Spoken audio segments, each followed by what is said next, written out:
Hello everyone. Imagine for a moment stepping into a classroom, but instead of 20 or 30 students, picture 60, 70, or even more young faces looking up at you. Now, multiply that scene by millions across a vast and diverse landscape. This begins to capture the sheer scale, the profound reality of the educational journey unfolding in China today. We often hear about China's modernization through stories of booming e-commerce platforms connecting remote villages to global markets, or massive investments in green energy. But behind these headlines is a much deeper story: the task of unlocking the human potential of 1.4 billion people, nearly 1/5 of humanity. To put it in perspective, the number of people who moved from rural areas to cities in China over the last decade alone is roughly equivalent to the combined populations of Germany and France. This unprecedented migration has transformed the educational landscape in ways both visible and invisible. This unparalleled migration has transformed the nation, but it has also created profound challenges, most notably for the millions of left-behind children in rural areas. While their parents help build the cities, these kids grow up with grandparents or relatives, facing emotional and educational hurdles. And beyond the immediate effects of migration, the overall scale of China's educational undertaking is simply staggering. The country has over 290 million students in its education system. To give you a sense of that scale, that's more than the entire population of Indonesia, the world's fourth most populous country. When other nations modernized, the educated millions or tens of millions, China faces the challenge of providing quality education to hundreds of millions across vast geographical and economic divides. Confronting challenges on this scale, from supporting left-behind children to ensuring quality across such a vast system, requires immense national effort. Significant government investment in schools, widespread teacher training programs, and the development of digital learning resources are all crucial components. These large-scale initiatives lay the essential foundation for progress. But the full story, the quest for equity, isn't just found in policy documents or budget allocations. It's also vividly written in the quiet dedication, persistent passion, and innovative spirit of individuals working on the ground. It shines through in the actions of young people who see a gap, feel a connection, and step forward to be part of the solution, often in very challenging situations. They aren't just waiting for perfect systems. They are carrying torches of ingenuity and compassion into communities that need it most. Their work brings to life a timeless Chinese ideal, famously said by Confucius over 2,000 years ago: 有教无类. It means education should be available to all, regardless of social status, background, or class. It's a powerful belief that every single person has potential, no matter where they come from. These young torchbearers are living examples of this ancient wisdom, applying it with fresh energy to the complexities of modern China. They remind us that even with 1.4 billion people, meaningful change often starts with the focused, heartfelt effort of one person in one community. Their individual sparks, when they come together, create a growing light. Today, we're going to hear the stories of 3 such young people. Their approaches are different, but their underlying commitment is the same. They illuminate a crucial aspect of China's modernization: the belief that every child deserves the chance to shine, and the deep personal dedication it takes to make that belief a reality. Let's meet them.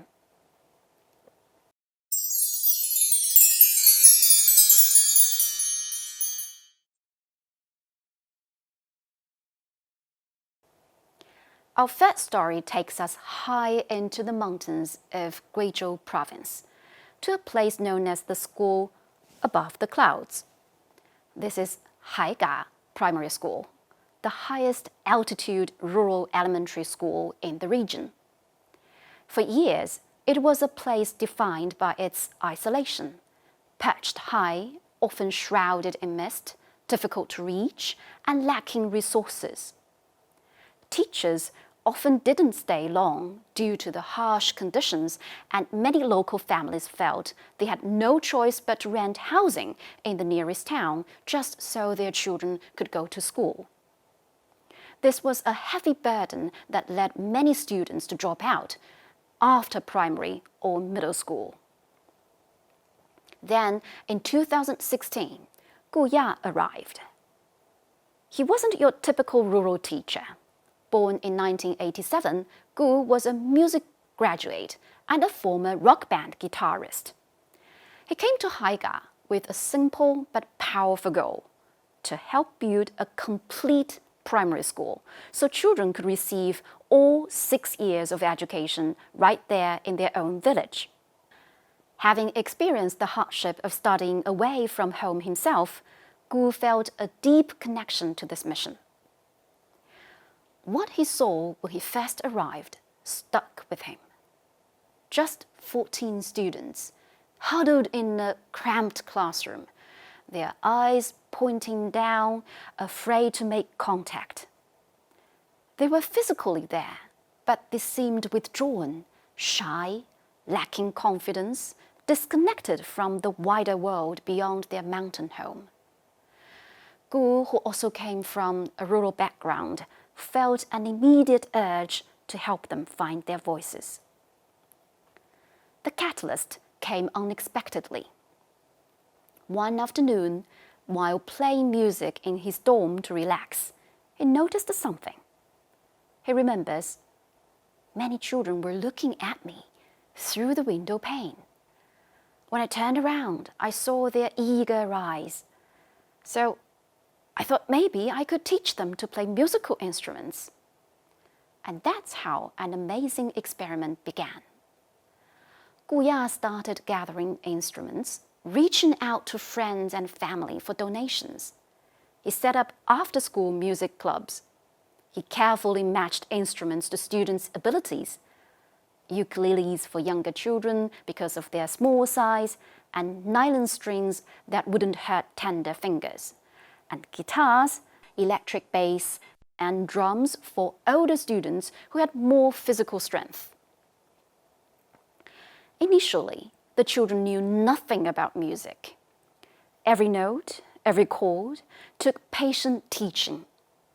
Gu wisely started with the simplest M chord, so the children could feel successful right away.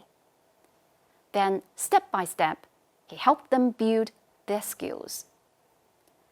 But the biggest challenge wasn't teaching music. It was communication. Rural children often grow up lonely, Gu explained. They tend to be very shy. Forget performing on stage. Some could barely even talk about their problems. They kept everything inside. Slowly, music began to open doors. With each practice session, heads that had once been looking down started to lift. Shy faces broke into bright smiles. Children who once avoided eye contact started raising their hands in class. During gym time, they played freely with their friends. In 2020, Gu started posting short videos of this journey online. The raw energy and pure joy of the children captured people's hearts. Their music, shared from a remote mountaintop, went viral. Suddenly, People across China wanted to hear this unknown teenagers' band. Invitations to perform poured in. Well-known musicians even traveled to Haiga, joining the students for an online concert that drew over 1.4 million viewers. This fulfilled the children's dream of performing on the big stage. But perhaps most remarkably, Gu took these children, many of whom had never left their village, to perform across China, visiting major cities like Beijing and Tianjin. These journeys were never easy. With no public transportation in the village, Gu and another colleague would load students, luggage, and instruments into their cars, drive over an hour to reach the city, stay overnight at Gu's home, then rise early the next day to catch a train to the provincial capital before taking a taxi to the airport. It could take 2 or 3 days just getting to their destination. But the impact was huge. Children who had only read about beaches in textbooks felt the sand between their toes.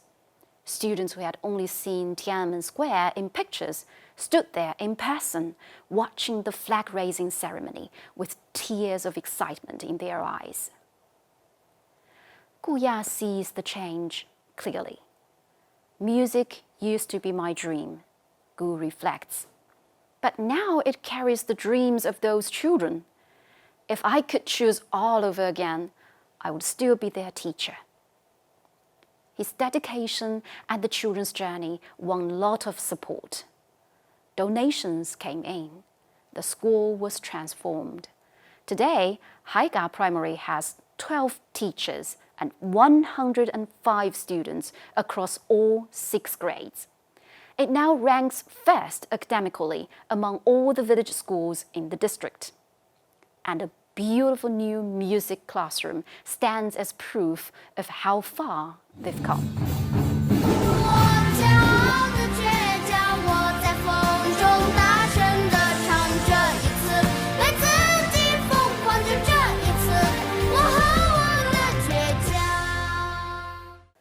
What began with a few curious eyes peeking through a doorway as a teacher played guitar has blossomed into something extraordinary.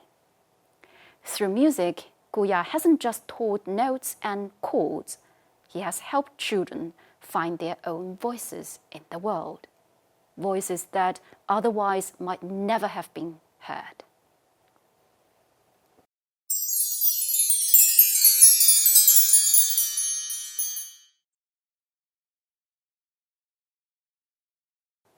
While Gu Ya's guitar was awakening dreams in the mountains of Guizhou, a different kind of magic was happening in the fields of Hunan province. This time, the instrument wasn't a guitar. It was words. Meet Li Bolin, a teacher at Suyu Hope Primary School. Born in 1996, Li Bolin grew up with education in her blood. Her grandmother was a beloved rural teacher. My deepest childhood memory, Li recalls, is walking with my grandma and seeing her former students still greeting her with so much warmth. That's when I first understood what it means to have students all over the world. This inspired her to become a teacher too. In 2017, she returned to her roots and started teaching Chinese language at the school. But she quickly discovered a reality that wasn't in any textbook. More than half of the school's 1,300 students were left behind children. Li saw how their family situations affected them. Some acted out, while others were quiet and withdrawn. Many just felt lost without their parents around day to day. It was hard to get them interested in class when they were dealing with so much more. Many students weren't interested in language class, Li explains. I wanted to find a way to reach them, to help them. She tried everything: reading clubs, storytelling contests, poetry recitals, but she was still looking for a deeper connection. Inspiration struck unexpectedly during a routine exercise. A student, ignoring the prompt, wrote a creative sentence. cotton spat out a bountiful harvest. The phrase, though technically incorrect for the exercise, was full of imagination. It sparked an idea. What if she encouraged her students to write poetry? So she moved her classroom outdoors. The fields, flowers, insects, sky, earth, mountains, lakes, and rivers became their inspiration. Most importantly, she encouraged them to write about their real feelings. Slowly, through poetry, the children began to open up. I'm the footsteps of my parents. When they are not at home, I obediently walk every village path. Dear sky, do you know, when you let the rain down, I feel sad. When you open the sun up, I feel glad. Through these simple lines, Li began to understand the deep emotional worlds of her students. She saw their anxieties, but also their incredible strength. Poetry became a way for them to heal. The kids who looked at the world through a poetic lens seemed to become bolder, more positive, and gentler with each other. Students who were once quiet started speaking up in class. What began as a classroom idea grew into the official field poetry class. Since 2017, these young poets have written nearly 2,000 poems. Their journey gained national attention. They were invited to prestigious literary events and even recited their own New Year's poems on the National Spring Festival Gala stage. In 2024, a collection of their work was officially published. For children whose world was once limited to their small town, poetry opened a window to a much bigger universe. They now dream of becoming poets or studying at top universities like Peking University, goals that once seemed impossibly distant. Li Bolin, now the school's vice principal, continues to teach and learn. A child aspiring to become a teacher likened his dream to a candy that he wanted to share, she said. As poetry becomes part of their lives, I hope it can help them capture these moments. Though they'll grow up and face many challenges, their innate goodness and initial aspirations will live on in these verses. This, to me, is the value of education. Her dedication isn't loud, but it's woven into every class she takes outdoors and every poem she reads, making sure every child feels seen and heard.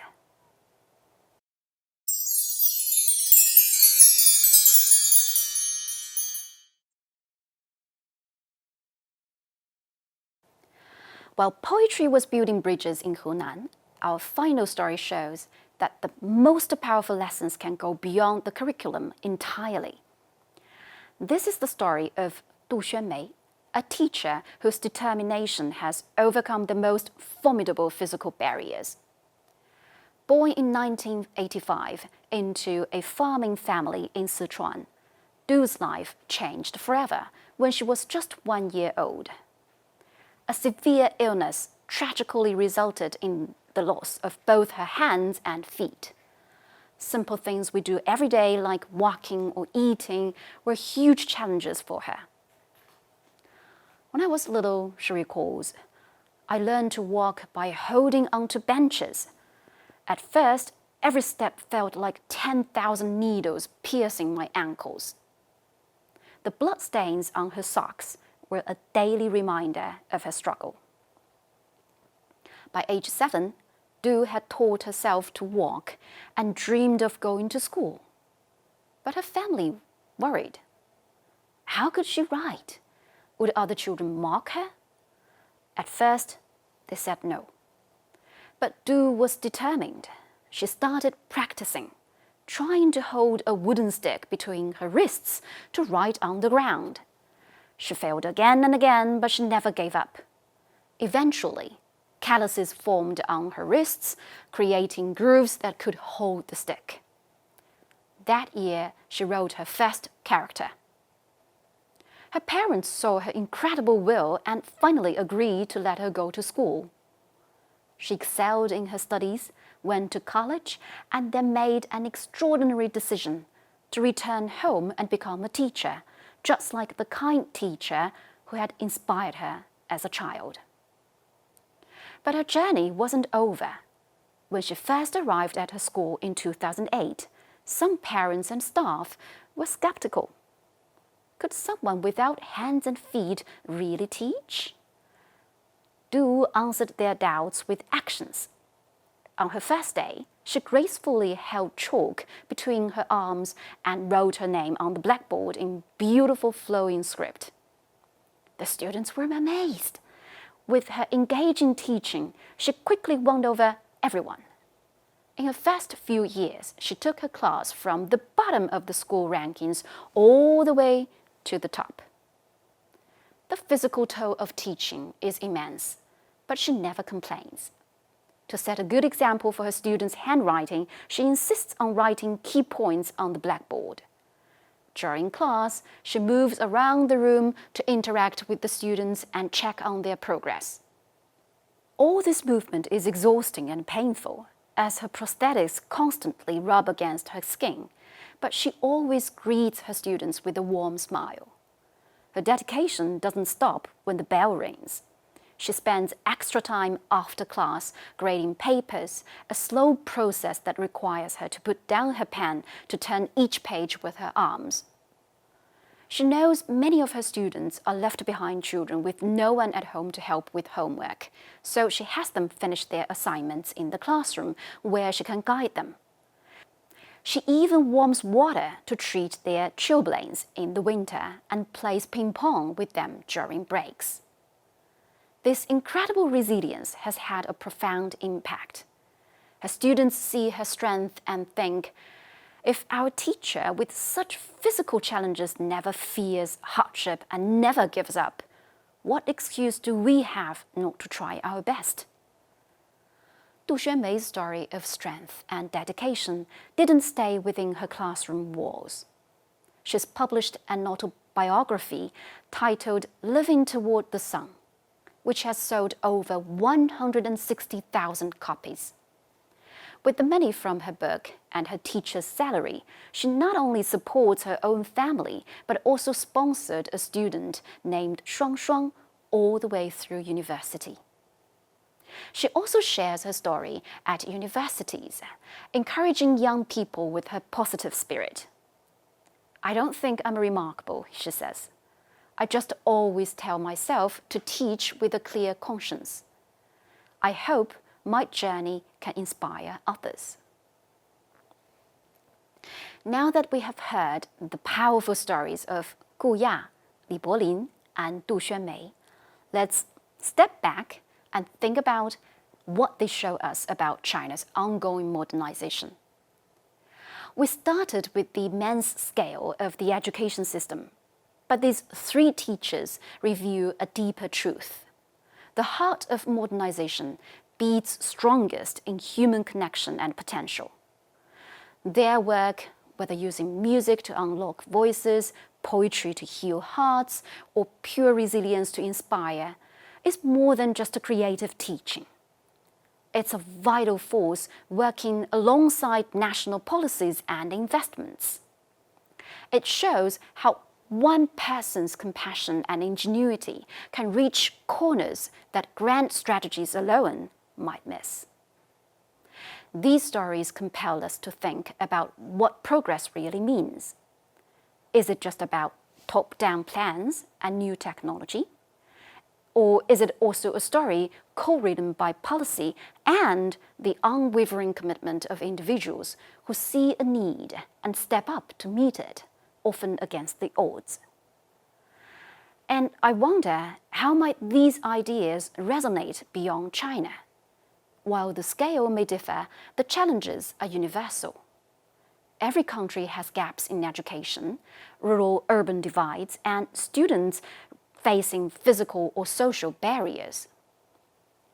As we conclude, I hope you can carry with you not just admiration for these three remarkable people, but also a deeper appreciation for all the quiet torchbearers in classrooms around the world. Perhaps you'll even ask yourself, what torch could I carry? What light could I bring to a corner that others have overlooked? Because the most profound changes often begin quietly, fueled not by grand plans, but by the persistent glow of human dedication, illuminating the path to a more equitable future, one student, one classroom, and one connection at a time.